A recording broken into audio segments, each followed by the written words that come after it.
오늘은 우리가 함께 나눈 하박국서 3장 16절부터 19절 말씀을 본문으로 감사할 수 있는 은혜라는 제목을 가지고 함께 말씀에 은혜 나누는 시간 되기를 소망합니다. 많은 성도들에게 널리 불려지고 알려져 있고요. 그리고 성도가 아니더라도 많은 불신자들에게도 알려져 있는 찬송이 있습니다. 우리 새 찬송가 305장 나 같은 죄인 살리신, 영문명으로도 유명하죠. Amazing Grace. 이 찬송은요, 너무너무 많은 사람들이 알고 있고 은혜받고 또한 즐겨 부르는 찬송이죠. 이 찬송은 존 뉴턴이라는 작사가가 시를 적고 가사를 적고 스코틀랜드에 전해 내려오던 전래 민요의 곡에 붙여서 부른 찬송입니다.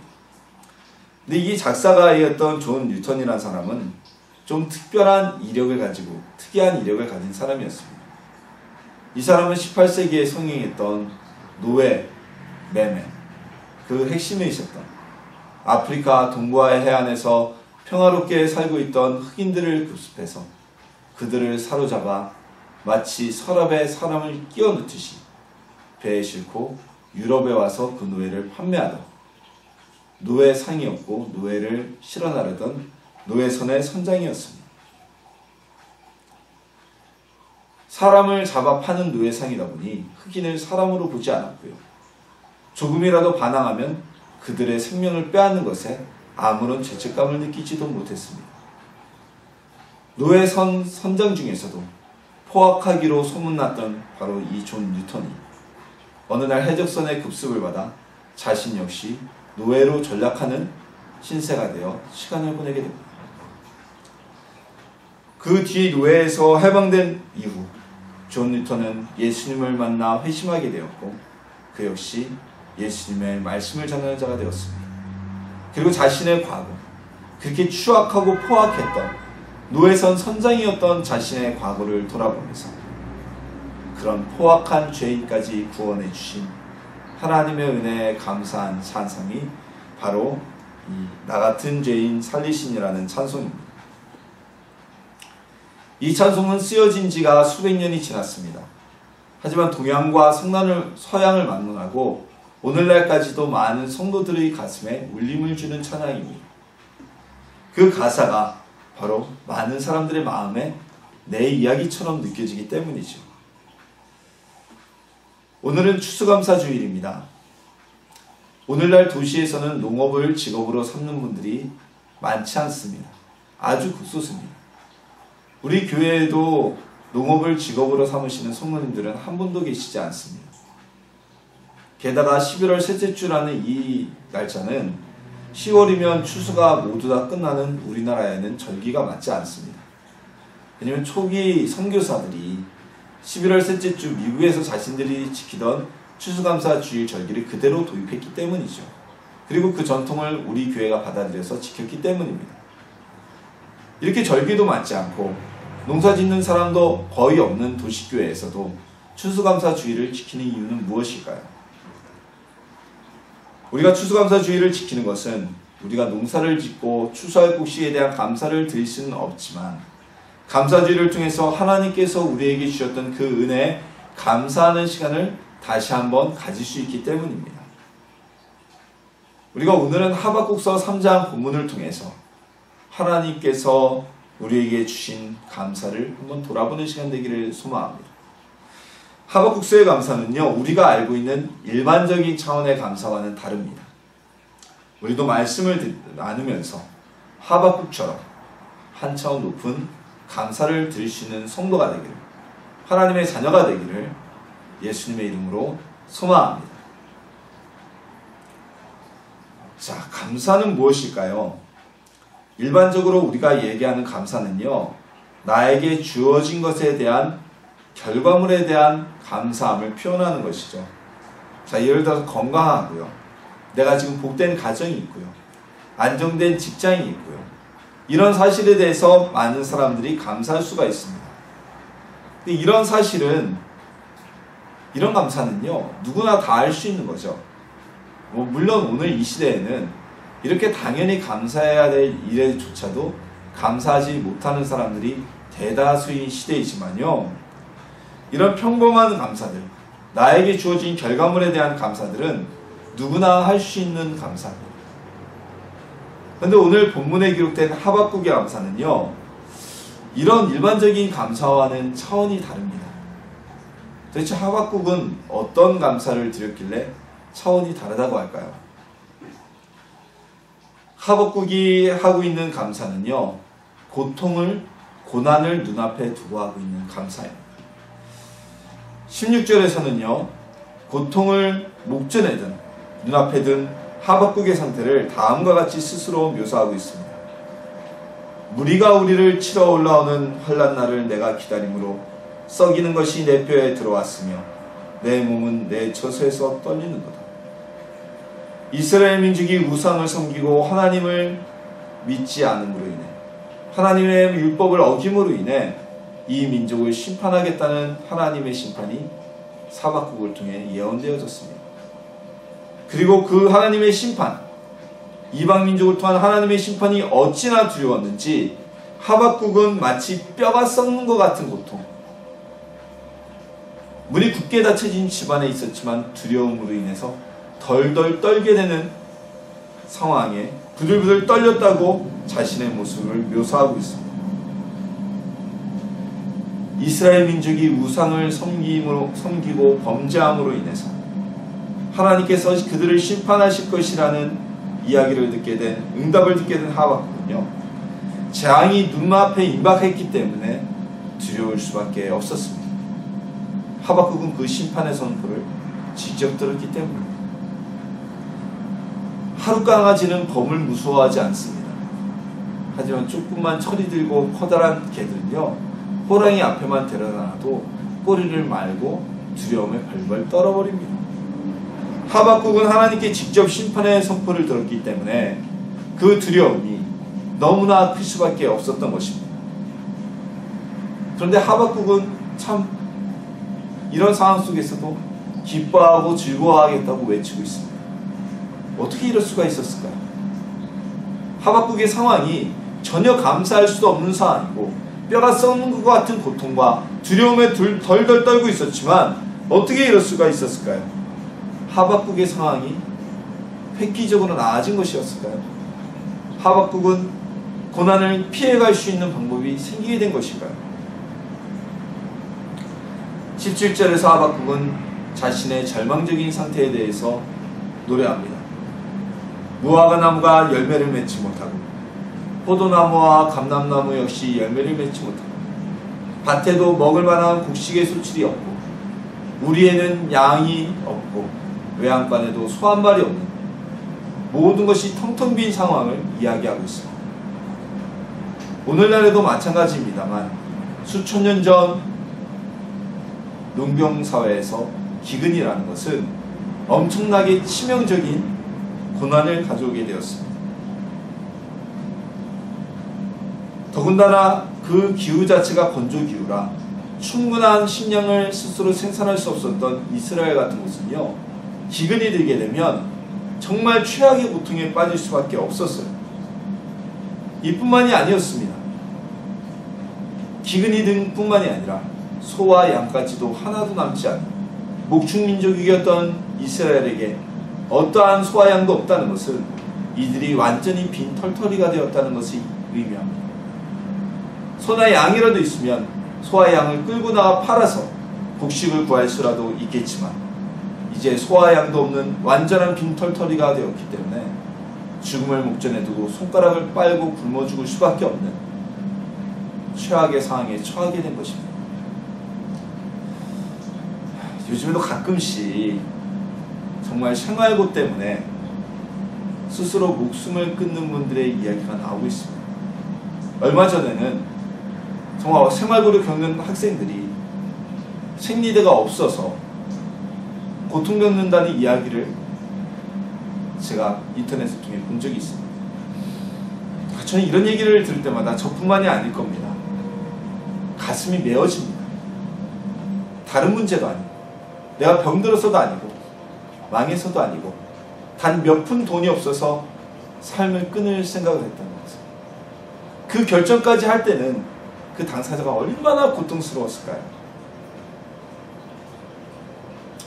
몸에서 일어나는 생리적인 현상을 해결해야 되는데 그걸 해결할 위생용품을 살 돈이 없어서 고통받는 아이들, 그 마음의 상처가 얼마나 클까요? 하박국은 이와 같은 절망적인 상황을 맞닥뜨리고 있으면서도 그 가운데서도 기뻐하겠다고, 즐거워하겠다고 이야기하고 있는 겁니다. 외국의 군대가 쳐들어와 하나님이 주신 가나안 땅을 휩쓸고 지나가고 가뭄과 고통 속에서 아무것도 남지 않는 그 어려움, 뼈가 썩는 것 같은 고통 속에서 하나님 앞에 기뻐하고 즐거워하겠다고 외치고 있습니다. 그 이유가 무엇이었을까요? 바로 다음 구절에서 그럴 수 있었던 하박국의 행동의 해답이 나타납니다. 나의 구원의 하나님으로 말미암아 기뻐하리로다. 하박국은요, 눈앞에 재앙이 선포되어졌고 그 재앙이 하루하루 다가오고 있었고 그리고 그 고통으로 인해서 두려워 떨고 있었지만 하나님께서 자신을 구원하실 것이라는 사실에 그것을 믿기 때문에 감사할 수 있었고 기뻐할 수 있었던 것입니다. 그 희망이, 하나님의 구원에 대한 희망이 하박국을 극한의 상황에서 감사할 수 있게 했던 것입니다. 감사는요, 하나님의 구원을 믿을 때 할 수가 있습니다. 감사는요, 오늘 지금 이 순간의 현상학적인 것이 아니라 미래에 다가올 소망에 대해서도 먼저 할 수 있습니다. 이제 곧 다가올 고난은 내가 가진 모든 것을 빼앗기고 절망적인 상황이 되겠지만 그 속에서도 이길 힘을 주실 하나님이 있기 때문에 하박국은 감사할 수 있었던 것입니다. 아직 다가오지 않은 고통, 이루어지지 않은 구원이지만 하박국은 그 이루어지지 않은 구원을 보고 감사합니다. 이것이 하박국이 오늘 본문에서 하고 있는 감사가 차원이 다른 이유고요. 이 찬송이 위대한 이유입니다. 고통을 뛰어넘는 감사, 이루어질 것이 분명한 고통 앞에서도 두려움 속에서도 하나님의 구원을 바라보며 기뻐할 수 있는, 감사할 수 있는 성도님들이 되기를 예수님의 이름으로 소망합니다. 그렇다면 우리가 이렇게 하박국과 같이 진정한 감사를 드리려면 어떻게 해야 할까요? 자, 감사를 해야 한다는 것을 모르는 성도들은 없습니다. 범사에 감사하라. 이는 그리스도 예수 안에서 너희를 향하신 하나님의 뜻이니라. 우리가 늘 알고 있고 암송하는 구절이지 않습니까? 감사할 줄 알아야 복받는다. 일반인들도 이런 이야기를 할 정도로 감사는 우리의 삶을 행복하게 하고요, 우리의 삶을 풍요롭게 만듭니다. 그런데도 우리는 감사하지 못합니다. 감사보다는 불만과 불평이 더 많습니다. 그런데 감사는요, 우리의 환경 때문에 오는 것이 아닙니다. 환경을 보고 살 수 있는 것이 아닙니다.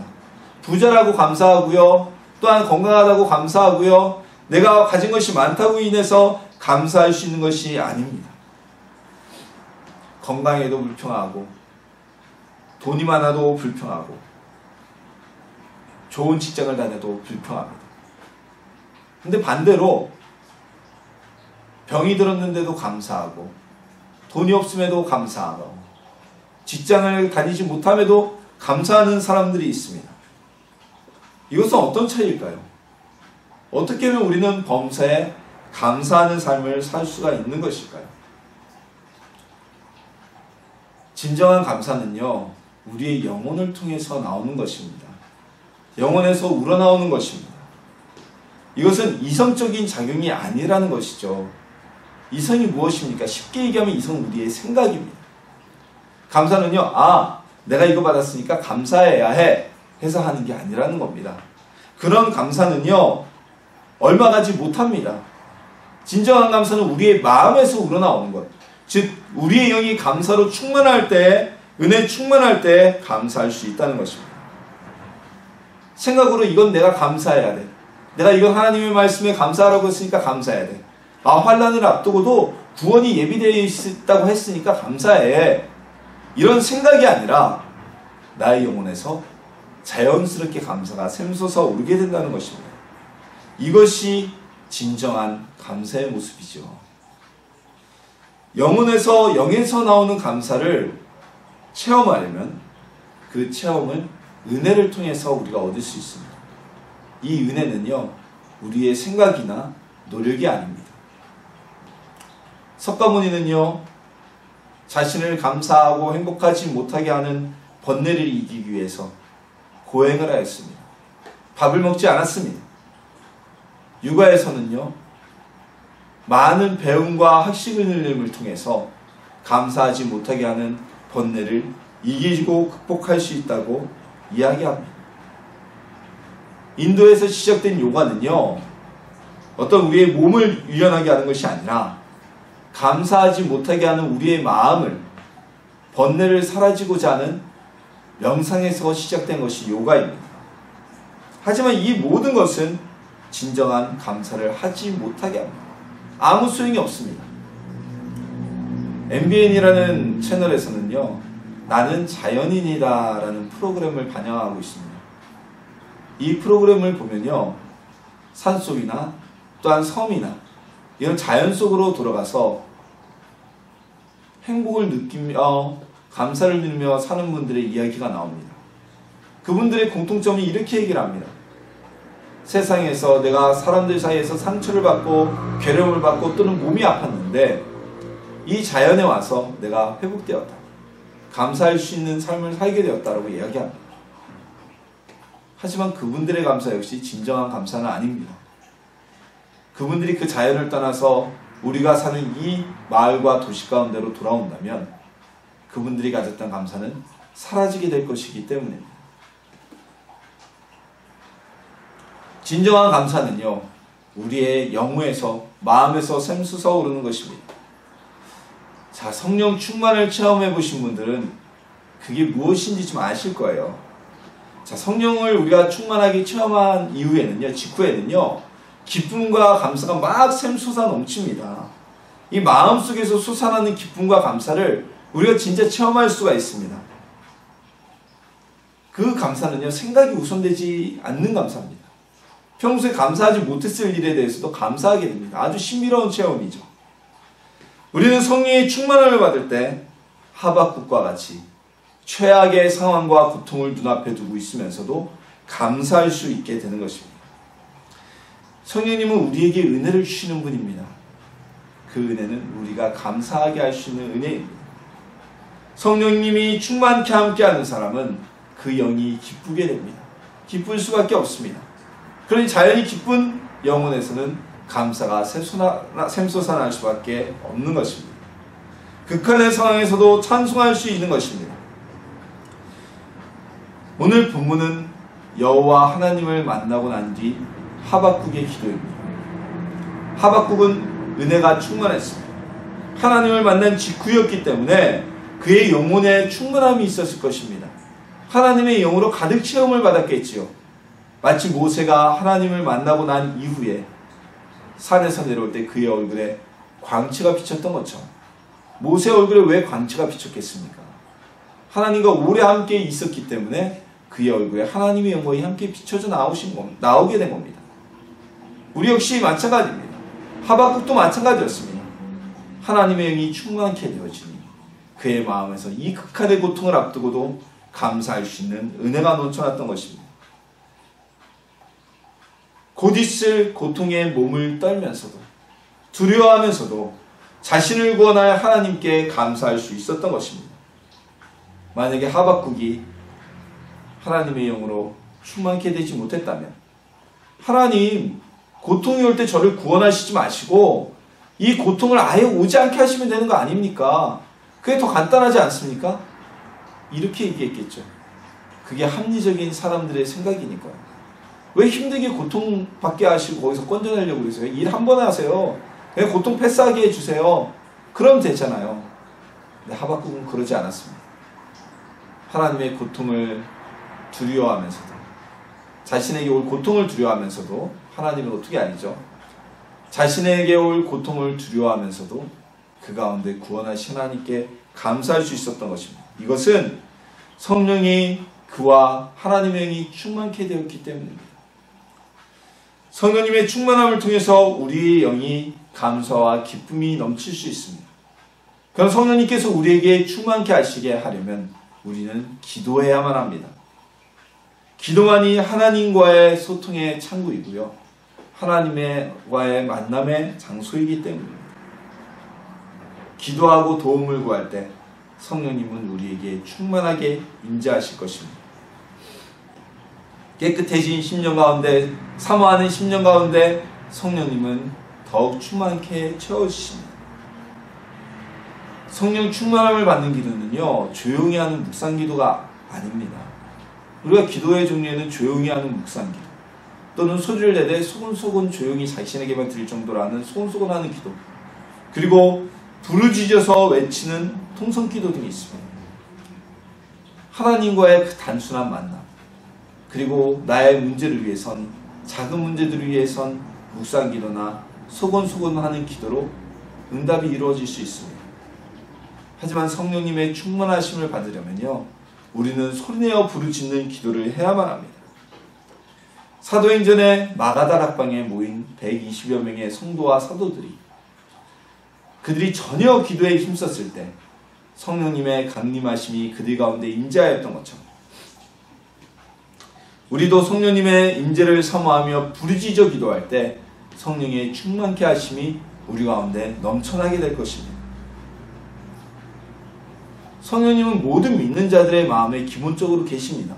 성령이 함께하지 않으시고는 누구도 예수 그리스도를 주라 부를 수가 없잖아요. 예수님을 믿을 수가 없습니다. 그러나 우리 마음에 성령님께서 얼만큼 계시냐? 30% 계시냐? 100% 계시냐? 13평 아파트에 간신히 사느냐? 120평짜리 펜트하우스의 아파트에 사느냐? 차원이 다른 문제입니다. 부르짖어 기도할 때 우리는 왜 부르짖어 기도하라고 하냐면요, 부르짖어 기도하게 되면 내 마음과 생각이 한 곳을 향하게 됩니다. 막 소리내서 기도하면서 딴 생각하는 사람들 거의 없습니다. 그러기가 쉽지 않죠. 내 입으로 부르짖기 때문에.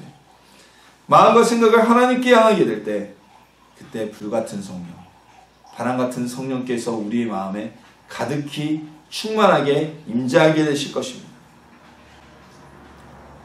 샘은요, 물이 솟아 넘칩니다. 샘은요, 바닥으로부터 물이 솟아나기 때문에 그 물을 흘려내보낼 수밖에 없습니다. 하지만 웅덩이는요, 흘러들어온 물을 고이기만 합니다. 솟아나는 것이 아니라 흘러들어오는 물이 고이기만 하기 때문에 웅덩이는 결국에는 썩어버리고 온갖 해충들의 근거지가 되어버리고 합니다. 소리내어 부르짖는 기도는요, 우리 마음속에서 감사가 솟아나게 합니다. 감사가 넘치게 합니다. 성령님이 충만한 사람은, 그 충만한 마음은 감사를 쏟아내게 됩니다. 성령님의 충만함을 사모하며 부르짖어 기도하십시오. 그리고 우리도 하박국처럼 마음에서, 영에서 샘솟아나는 진정한 감사를 드리는 성도님들이 되기를 주님의 이름으로 소망합니다. 하박국은 이스라엘 민족이 임할 하나님의 심판에 대한 말씀을 듣게 되었습니다. 하나님께 그 말씀을 직접 듣는 하박국은 임재할 환난 앞에서 뼈가 썩는 것 같은 고통과 온몸이 떨리는 두려움을 맞이하게 됩니다. 하지만 그 가운데서 하박국은 즐거워하며 기뻐하며 감사하리라고 선언하고 있습니다. 최악의 상황에서 감사하게 된 것입니다. 하박국은요, 믿음이 있었습니다. 믿음. 고통을 뛰어넘어서 하나님께서 구원하실 것이라는 믿음이 있었기 때문에 그 구원에 대한 감사를 할 수가 있었습니다. 하박국의 고통이 사라진 것이 아닙니다. 고난은 그대로 존재했지만 그 뒤에 있을 하나님의 구원을 바라보고 믿고 감사할 수 있었던 것입니다. 이거는 오늘 현재 나에게 주어진 것에 대해 감사하는 것보다 한 차원 높은 감사합니다. 그럴 수 있었던 것은 하박국 가운데 하나님의 영이 충만하였기 때문입니다. 하박국은 여호와 하나님의 말씀을 들었습니다. 그래서 그의 마음은 하나님의 영으로 충만케 되었습니다. 그랬기 때문에 아직 이루어지지도 않은, 또한 고통 뒤에 있는 그 구원에 대해서 감사할 수 있었던 것입니다. 우리도 진정 감사의 삶을 살려면요, 성령의 충만함을 받아야 됩니다. 그래야 우리의 마음속에서, 우리의 영혼에서 충만하게 샘솟아나는 감사를 할 수 있게 됩니다. 감사는 생각과 이성에서 할 수 있는 것이 아닙니다. 성령의 충만함은요, 부르짖는 기도를 통해서, 간절히 사모함을 통해서 우리에게 주어지게 됩니다. 부르짖는 기도는요, 우리의 마음과 생각을 한 곳에 집중하게 합니다. 그때 성령님이 충만케 영혼을 채우시고 갑자기 감사가 우리의 마음속에서 충만하게 샘솟아나게 될 것입니다. 그리고 우리는 범사에 감사하는 삶, 오늘의 현상을 보지 않고 미래의 감사를 바라보며 감사하는 삶을 살 수 있게 될 것입니다. 오늘은 추수감사주일입니다. 저도 감사 목록을 써왔고요. 우리 성도님들도 감사 목록 편지를 써왔을 것입니다. 오늘만 감사하는 것이 아니라 우리 영에서 샘솟아나는 그 감사, 진정한 감사를 통해 범사에 감사하는 성도님들이 되기를, 성령 충만한 성도님들이 되기를 예수님의 이름으로 축원합니다.